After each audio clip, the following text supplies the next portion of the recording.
Salam jumpa pemirsa, kembali Anda saksikan Buletin Internasional mengajak Anda menyimak beragam berita dari mancanegara. Bersama saya Clara Hutauru. Dan berikut ini ringkasan Buletin Internasional. Banjir bandang landa Siberia. Ibu rumah tangga menjadi penemu. Kayak lipat, praktis dan ringan. Garis depan pelestarian beruang kutub. Ya pemirsa, sebuah informasi dari kawasan Rusia akan membuka perjumpaan kita kali ini. Hujan yang turun tanpa henti di Republik Altai dan Khakassia, Siberia Barat telah memicu banjir bandang di beberapa kota dan desa. Banjir setinggi lutut orang dewasa tersebut membenamkan areal kota dan merusak infrastruktur jalan. Akibatnya ruas jalan dan jembatan sulit untuk dilalui. Banjir bandang melanda sejumlah kota dan desa di Republik Altai dan Khakassia, Siberia Barat akibat hujan yang mengguyur tanpa henti. Banjir setinggi lutut orang dewasa membenamkan areal kota, merusak infrastruktur jalan sehingga ruas jalan dan jembatan sulit untuk dilalui.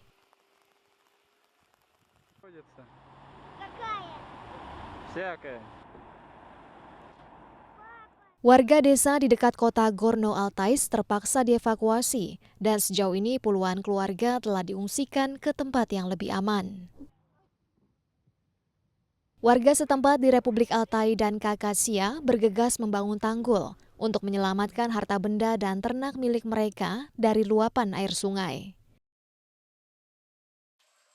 Di kota Abazi, sebanyak 400 rumah warga terancam oleh naiknya permukaan air.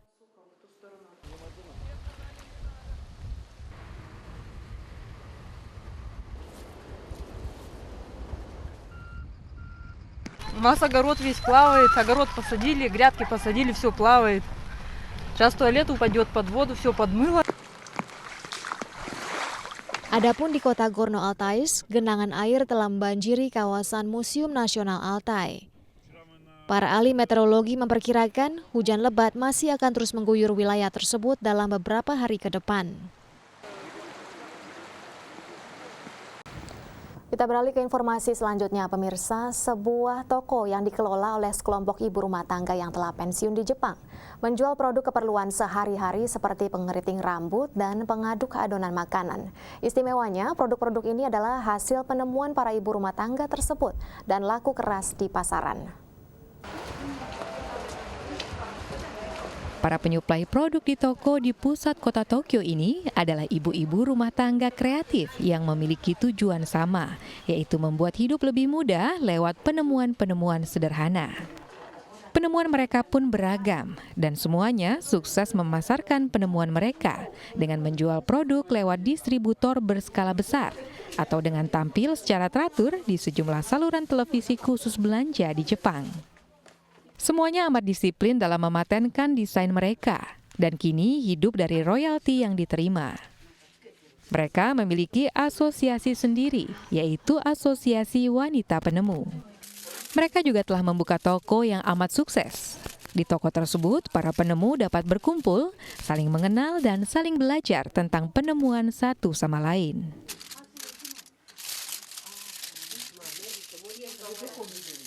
どんなものがあるかというと、キッチンで例えばそのお料理を簡単にするものとか、後片付けをしなくていいものとか、それから身の回りのものでしたら簡単にきれいに結べるスカーフだとか、それからバッグなんかでもいろんな形で使えるバッグとか、そういう生活をちょっとしたアイデアでとても便利にするものが多いです。 Produk yang dijual antara lain pengeriting rambut yang lunak sehingga dapat dipakai saat tidur, sarung bantal dengan penutup mata, topi uap, alat bantu dengar, peralatan dapur, dan masih banyak lagi. Semuanya adalah gagasan sederhana yang dirancang untuk membuat kehidupan seorang ibu rumah tangga menjadi lebih mudah. ここの下北沢っていうところは若者の街と思われてるんですけども、実はこの通りはそうじゃなくて生活者の街なんですね。いらしてくださるお客様も、ご年配の方も多いですし、主婦の方も多いですし、そういう中でだんだん認知度が上がって、何度も繰り返して来てくださるお客様もあって、それはすごく嬉しかったです。Biasanya pengalaman pribadilah yang mendorong kaum wanita ini untuk menemukan sesuatu. Okano Toshiko menemukan pengaduk adonan untuk miso. Ia telah menjual 60.000 buah produknya dalam 10 tahun terakhir ini dengan nilai penjualan total sekitar 5 miliar rupiah. プロの方がこれを持って味噌をこんな風に取りましたということは、先端の交差しているのを避けたんです。でここの丸いところを使った、それを思ったのでそれに似た形のものを考えてみました。それで最初はぐちゃぐちゃしてたんですけれども、きれいにここに空間ができないと味噌はちゃんと取れないなということは実験して分かりました。Kameoka Kyoko sering merasa lelah saat bepergian dan menginginkan tas yang juga bisa membawa sepasang sepatu ekstra.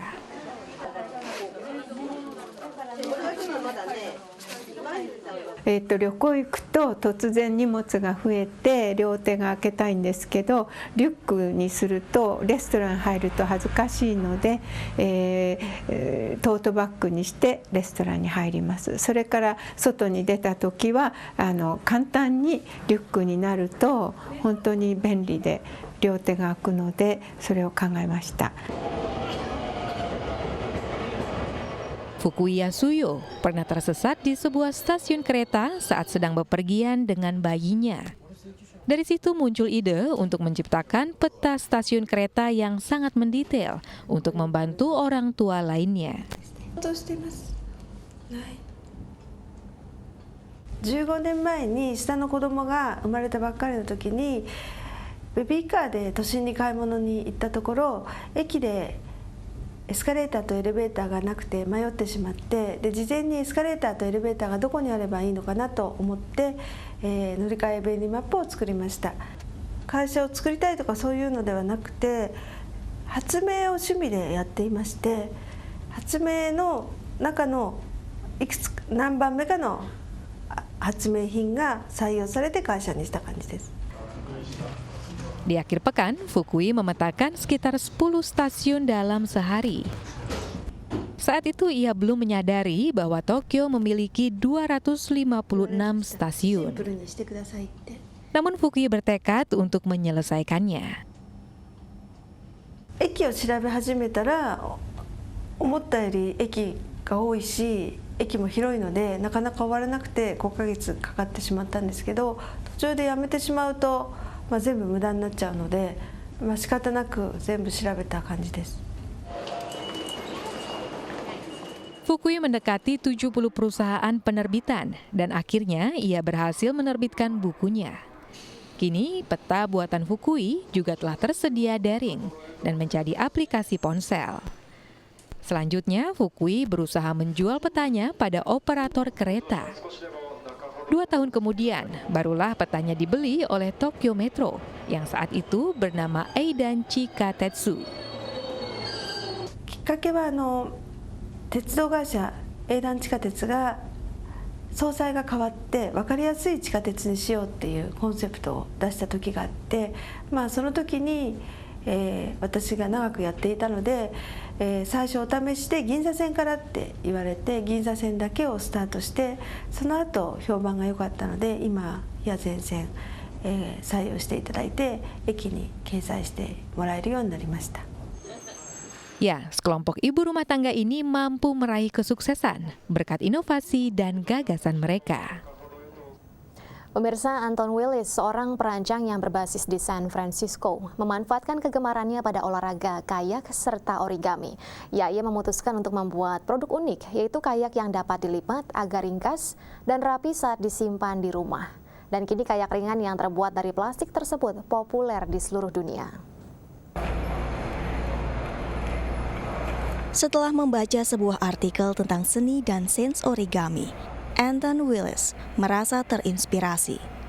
Ia lantas mencari cara untuk memenuhi hobinya, yaitu kayaking atau berperahu kayak meski tinggal di area perkotaan. One of the really great things about kayaking is it makes the outdoors accessible in a really interesting way. Even in a city like San Francisco that's very dense, the water is right there and it provides this very easy avenue of escape. But the flip side is that a boat to actually get out on the water is very space consuming and difficult to handle. So the Oru kayak is really a solution for that problem. Setelah beberapa puluh purwarupa kemudian, akhirnya Willis berhasil menyempurnakan kayaknya. Berat Oru kayak hanya 11,8 kg, tidak sampai setengah berat kayak fiberglass. Oru kayak dapat dilipat hingga muat di bawah tempat tidur, dalam lemari atau mobil. Dari North Beach, Willis dapat tiba di Teluk San Francisco dalam beberapa menit saja. Bagi pengguna, dibutuhkan sedikit latihan untuk membuka lipatan kayak dan memasangnya. Namun karena bobotnya ringan, Oru kayak mudah ditangani. Meski hanya terbuat dari sehelai plastik yang lebih tipis dari iPhone, kayak ini kedap air.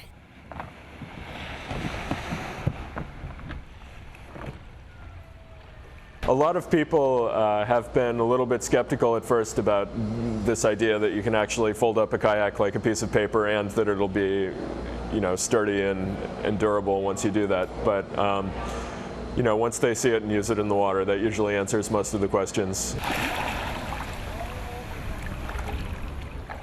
Lantaran ringan dan kokoh, Oru kayak dapat melaju di atas air dengan cepat dan stabil.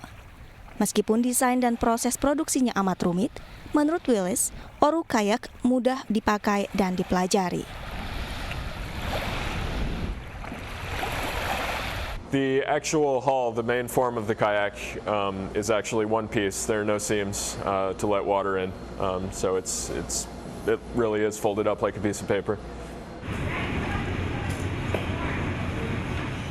Kayak diproduksi di sebuah pabrik kecil di area luar kota Los Angeles. Para karyawan dengan hati-hati memasang bagian-bagian kayak dan mengecek seluruh lipatannya. Milton Neira, sang manajer proyek, menjelaskan bahwa tidak ada tempat untuk kesalahan dalam produksi mereka.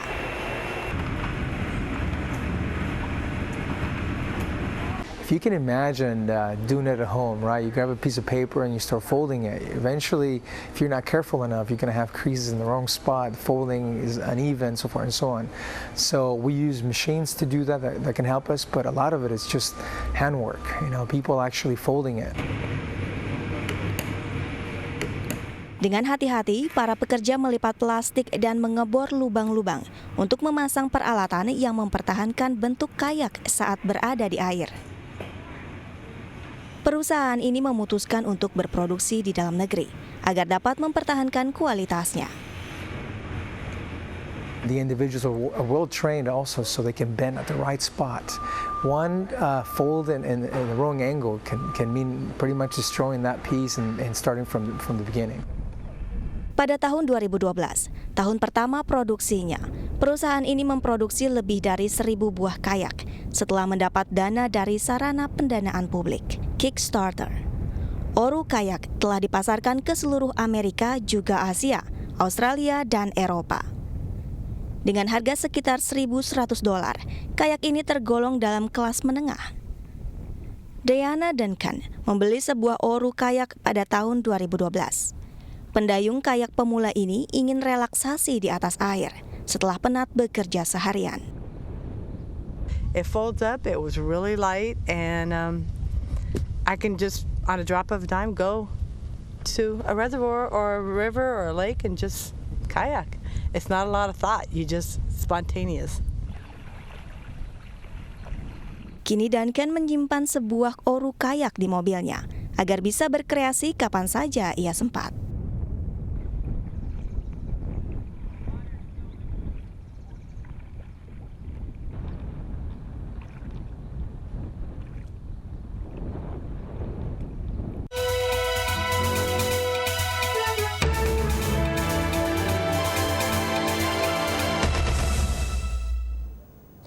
Pemirsa, dalam segmen sketsa kali ini kami akan mengajak Anda berkunjung ke kawasan Amerika Selatan. Kentang ternyata tidak dipandang sebelah mata di negara Peru. Ya, sebuah festival belum lama ini diadakan untuk memperlihatkan beragam varietas umbi-umbian tersebut. Dan ratusan orang mulai dari pemilik restoran, petani hingga konsumen memadati festival kentang di Kota Lima. Belum lama ini, festival kentang kembali dibuka untuk yang kelima kalinya di ibu kota Peru, Lima. Festival tahunan yang unik ini menampilkan lebih dari 3.000 jenis kentang.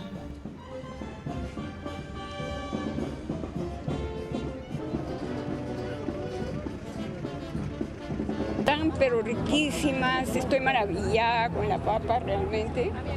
Es una maravilla que nuestro país produzca todo esto. Banyak petani kentang berskala kecil ikut serta dalam festival yang dipadati warga Peru tersebut. Bukannya tanpa tujuan, festival ini ingin menyoroti beragam varietas kentang yang jarang diketahui orang, mulai dari rasa hingga warnanya.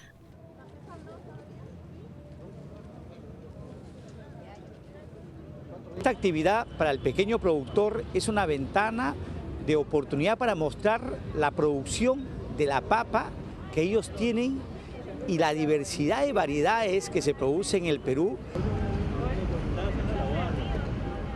Berbagai varietas kentang mulai dari warna putih, kuning, merah muda, dan ungu tumbuh subur di tanah Peru. Jenis umbi-umbian ini merupakan sumber pangan dan pendapatan bagi sekitar 3 juta petani Peru. Namun ekspor kentang masih belum berkembang maksimal dan tak melebihi $1 juta Amerika. Sebagian besar diekspor ke komunitas Peru di Amerika Serikat, Spanyol, dan Jepang.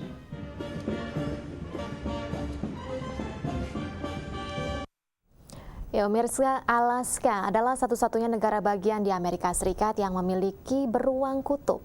Kebun binatang Alaska di Anchorage berada di garis depan upaya perlindungan dan pelestarian beruang kutub.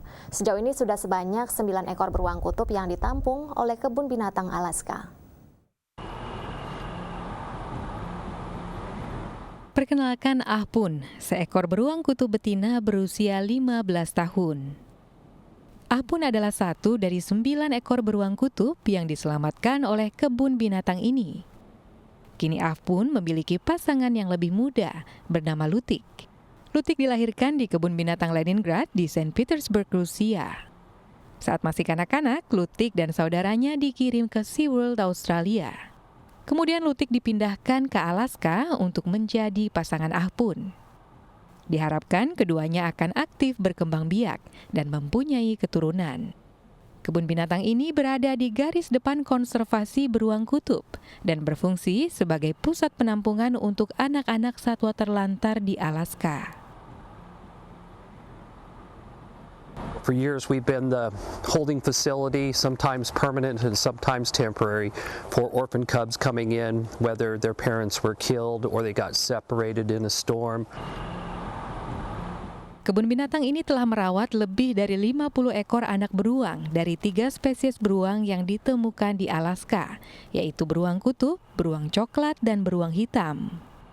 Jika ada anak beruang yang kehilangan induknya, pertama-tama akan dikirim ke kebun binatang ini untuk dimonitor kesehatannya.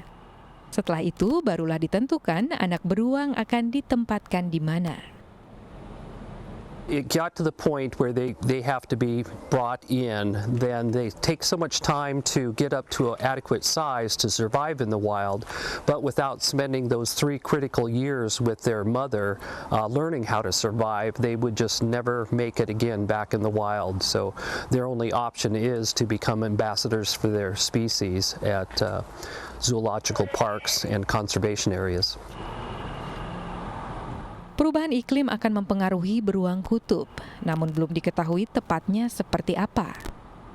Saat ini Kebun Binatang Alaska juga ikut ambil bagian dalam sebuah proyek penelitian dengan keempat ekor beruang kutubnya.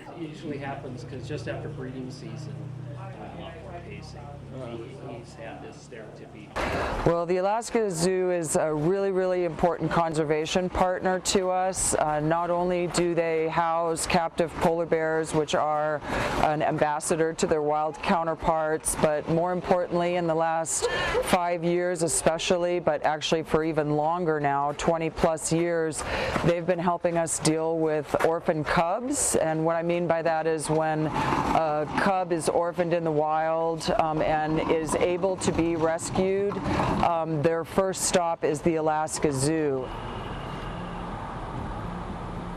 Karena es yang kian menyusut, beruang kutub akan menghabiskan lebih banyak waktu di darat. Bisa jadi satwa tersebut akan tertarik untuk mendekati desa-desa penduduk asli di Alaska guna mencari makanan. Selain itu, kian banyak wisatawan yang berlibur dengan kapal pesiar ke Alaska. Dikhawatirkan hal ini dapat memicu terjadinya konflik antara beruang dan manusia.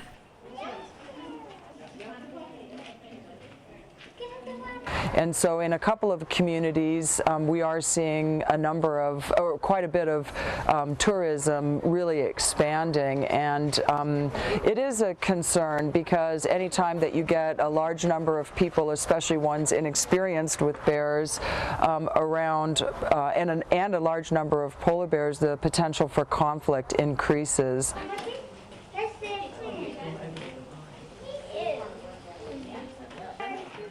Konflik antara beruang kutub dan manusia dikhawatirkan akan mengakibatkan kian banyak anak beruang yang kehilangan induknya.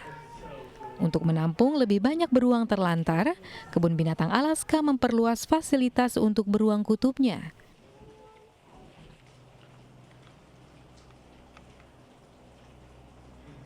Proyek senilai $8 juta ini akan dibangun dalam 2 fase.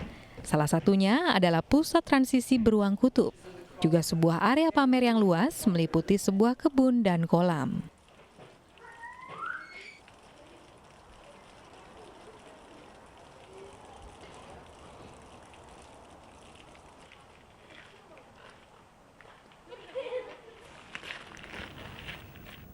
Ya, pemirsa, berikut ini kami hadirkan laporan cuaca untuk kota-kota besar di dunia.